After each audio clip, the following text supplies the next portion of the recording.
இன்றைய தியானம். அவர், நான் வழிபடும் கர்த்தர் உன்னோடே தம்முடைய தூதனை அனுப்பி உன் பிரயாணத்தை வாய்க்க பண்ணுவார். ஆதியாகமம் 24:40. ஆண்டவரும் இரட்சகருமாகிய இயேசு கிறிஸ்துவின் நாமத்தினாலே இந்த காலை வேளையிலே இன்றைய தியான நிகழ்ச்சியின் வாயிலாக உங்கள் ஒவ்வொருவரையும் சந்திப்பதில் நான் கிறிஸ்துவுக்குள் மிக்க மகிழ்ச்சி அடைகிறேன். பிரியமானவர்களை, சந்தோஷமாக இருக்கிறீங்களா? புதிய மாதத்தை காணும் பாக்கியத்தை பரமபிதா நமக்கு கொடுத்திருக்கிறார். அருமை ஆண்டவராகிய இயேசு கிறிஸ்து நம்மேல் வைத்த அன்பு அது வார்த்தையாலே விவரித்து சொல்லவே முடியாது. பிரியமானவர்களே, பரிசுத்தமுள்ள ஆவியானவர் நம்மோடு கூட இருந்தார். கடந்த 5 மாதங்கள் கர்த்தர் தான் நம்மோடு கூட இருந்து, திருத்துவ தேவன் நம்மோடு இருந்து நம்மை அதிசயமாய் நடத்தினார். கர்த்தருடைய பிள்ளைகளே, இந்த 6வது மாதத்தை அப்பா நான் உங்கள் கையில் ஒப்பு கொடுக்குறேன். கர்த்தாவே, நீங்கள் தான் எங்களை நடத்தணும். விசேஷமாய் நியூ அகடமிக் இயரை எங்கள் பிள்ளைங்க படிப்பில் துவங்க போகிறாங்க. அவங்களுக்கு நீங்கள் தான் துணையாக இருக்கணும். எங்களுடைய தேவைகளை நீங்கள் தான் சந்திக்கணும். எங்களுடைய பிள்ளைகளுடைய படிப்பு மாத்திரம் அல்ல ஆண்டவரே, எங்களுடைய வேலைகள் எல்லாவற்றையும் நீங்கள் பொறுப்படுத்திக் கொள்ளணும். நாங்கள் செய்ய போகிற எல்லா காரியங்களையும் நீங்கள் பொறுப்படுத்திக் கொள்ளணும். அதே போல் கர்த்தருடைய பிள்ளைகள், கர்த்தருடைய ஊழியர்கள் எல்லாரும் இந்த மாதத்தின் முதல் நாளில் ஏதோ ஒரு காரியத்தை ஆண்டவருடைய சமூகத்தில் விண்ணப்பமாய் வைத்துக்கொண்டு, அப்பா நீர் என்னோடு கூட வாக்குத்தத்த வசனங்களை தாரும் என்று சொல்லி ஜெபித்து கொண்டே வார்த்தைக்காய் காத்து கொண்டிருக்கலாம். எனக்கு இந்த நாளிலே, இந்த மாதத்திற்காக கர்த்தர் கொடுத்த ஒரு வார்த்தை, நான் வழிபடும் கர்த்தர் உன்னோடே தம்முடைய தூதனை அனுப்பி உன் பிரயாணத்தை வாய்க்க பண்ணுவார்.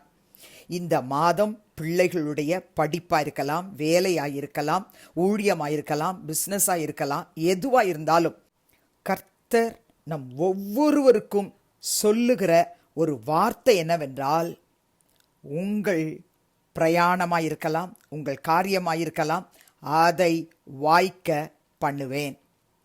இந்த வார்த்தையை, இந்த 40வது வசனத்தை ஆபிரகாமுடைய விசாரணைக்காரனாகிய எலியேசர் ரெபேக்காளுடைய வீட்டுக்கு கடந்து சென்று லாபான் இடத்துல சொல்லும் பொழுது, தன்னுடைய எஜமானாகிய ஆபிரகாம் அவர் என்கிட்ட சொல்லி அனுப்பினார், நான் வழிபடும் கர்த்தர் உன்னோடே தம்முடைய தூதனை அனுப்புவார். தம்முடைய தூதனை அனுப்பி உன் பிரயாணத்தை வாய்க்க பண்ணுவார். நீ என்ன செய்யணும்? என் இனத்தாரிடத்திலும் என் தகப்பன் வீட்டிலும் நீ என் குமாரனுக்கு பெண் கொள்வாய்ன்னு சொல்லி அனுப்பின வார்த்தையை தான் இந்த நாளில் நாம் வாசித்து தியானித்து ஜெபிக்க போகிறோம். என் அன்பு சகோதர சகோதரிகளே, ஆபிரகாம் கர்த்தரோடு கூட உத்தமமாக நடந்து வந்தார்.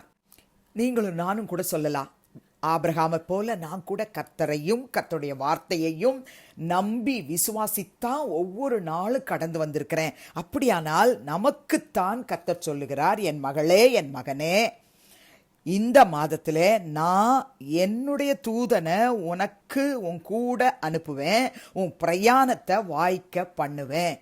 பிரயாணம், படிப்பு, வேலை, விவாகம், பிஸ்னஸ், ஊழியம், எந்த காரியமாக இருந்தாலும் சரி, அந்த காரியத்தில் இந்த மாதம் நாம் வழிபடுகிற கர்த்தர் நம்மோடே அவருடைய தூதனை அனுப்புவார். விசுவாசிப்போம். இந்த ஜூன் மாதம் 30 நாளும் கர்த்தர், நாம் வழிபடுகிற கர்த்தர் நம்மோடே அவருடைய தூதனை அனுப்பி நம்முடைய பிரயாணம், நம்முடைய படிப்பு, நம்முடைய வேலை, நம்முடைய எதிர்காலம், விவாகம், மற்ற பிஸ்னஸ், ஊழியம் எல்லாவற்றிலும் கர்த்தர் நம்மோடு கூட இருந்து வாய்க்க பண்ண போகிறார்.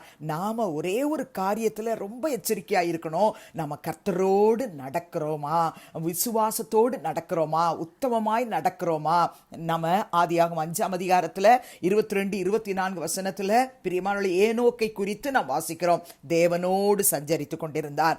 நீங்கள் நான் அப்படி வாழ்வோமானால் கர்த்தர் தம்முடைய தூதனை நம்மோடு அனுப்புவார், நம்முடைய பிரயாணத்தை, நம்முடைய காரியங்களை வாய்க்க பண்ணுவார்.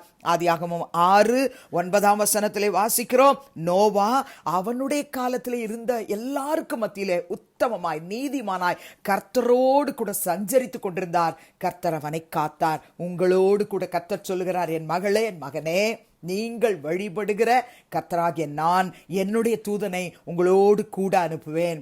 உங்க காரியங்களை வாய்க்க பண்ணுவேன். ஆதியாகமம் 17:1 கர்த்தர் ஆபிரகாமுக்கு என்ன சொன்னார்? நான் சர்வ வல்லமையுள்ள தேவன், நீ எனக்கு முன்பாக நடந்து கொண்டு உத்தமமாய் இருப்போம் என்று சொன்னால் கர்த்தர் அவருடைய தூதனை நமக்காக அனுப்புவார். இந்த மாதம் விசுவாசத்தோடு இந்த வார்த்தை உங்களுக்கென்று எடுத்துக்கொண்டு கிளைம் பண்ணி நீங்க ஸ்தோத்திரத்தோடு ஜெபம் பண்ணுங்க. பிரியமானவர்களே, உங்களோடு கூட கர்த்தர் தூதனை அனுப்புவார், பிரயாணத்தை வாய்க்க பண்ணுவார், ஒவ்வொரு நாளும் வாய்க்க பண்ணுவார். நீங்க எந்த காரியத்துக்காக அவரை நோக்கி பார்த்து ஜெபிக்கிறீங்களோ, அன்றைக்கு ஆபிரகாம் தன்னுடைய குமாரனுக்கு பெண் கொள்ளுகிற காரியத்திலே இந்த வார்த்தையை சொல்லி எலியேசரை அனுப்புறார்.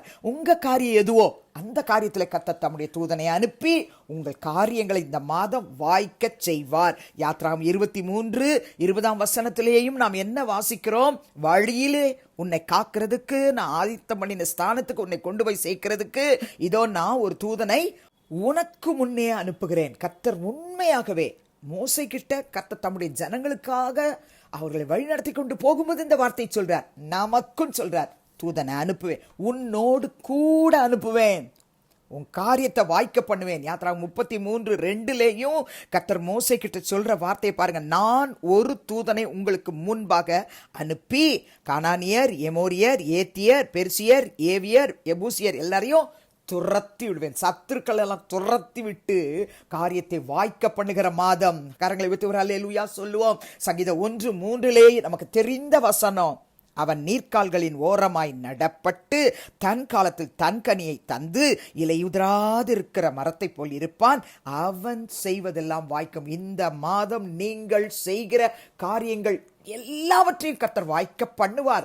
நிச்சயமாய் விசுவாசியுங்கள். தகப்பனே, தாயே, சகோதரனே, சகோதரியே, மகனே, மகளே, கர்த்தருடைய ஊழியக்காரர்களே, ஊழியக்காரிகளே, நம்ம எல்லாருடைய பிரயாணத்தை வாய்க்க பண்ண போகிறார், காரியங்களை வாய்க்க பண்ண போகிறார். நம்மோடு கூட தூதனை அனுப்புவார், அவர் நம்மோடு வருவார். ஜெபிக்கலாமா? பரிசுத்தமுள்ள பிதாவே, இயேசு கிறிஸ்துவின் நாமத்தில் இந்த காலையில நம்முடைய சமூகத்துக்கு நாங்கள் வருகிறோம். இந்த மாதத்தின் முதல் நாளிலே அப்பா, ஆதியாகமம் 24:40 நாங்கள் வழிபடுகிற கர்த்தர் எங்களோடு உம்முடைய தூதனை அனுப்பி எங்கள் காரியங்களை, எங்கள் பிரயாணத்தை, எங்கள் படிப்பை, எங்களுடைய பிள்ளைகளுடைய எல்லா வேலையையும் கர்த்தர் நீர் வாய்க்க செய்ய போகிறீர் என்ற விசுவாசத்தோடு உமக்கு நன்றி சொல்லுகிறோம். ஆபிரகாமின் தேவன், ஏனோக்கின் தேவன், நோவாவின் தேவன், எங்கள் ஒவ்வொருவருடைய தேவனாய் இருந்து ஆண்டவரே எங்களோடு உம்முடைய தூதனை வைத்து இந்த மாதத்திலே எங்கள் பிரயாணங்களை, எங்களுடைய படிப்பை, எங்களுடைய வேலையை, எங்களுடைய ஆண்டவரே ஊழியத்தை, எங்களுடைய சபைகளை, ஊழியர்களை, விசுவாச மக்களை கர்த்தர் நீர் தாமே பாதுகாத்து வழிநடத்த போறது ஸ்தோத்திர. விசேஷம் இந்த மாதத்திலே பிள்ளைகளுடைய வருமானங்களை எல்லாம் ஆசீர்வதியும். தேவைகளுக்காய் உம்முடைய முகத்தை நோக்கி பார்க்கும் பொழுது காரியங்கள் எல்லாவற்றையும் வாய்க்க செய்யும் அப்பா. அவருடைய வழிகள் எல்லாம் கர்த்தாவே தூதர்களால் அவர்களை வைத்து காத்துக்கொள்ளும். வாய்க்க செய்ததற்காய் ஸ்தோத்திரம், தடைகள் விலகினதற்காய் ஸ்தோத்திரம். துதிகன மகிமையை நாங்கள் உங்களுக்கு மட்டும் செலுத்துகிறோம்.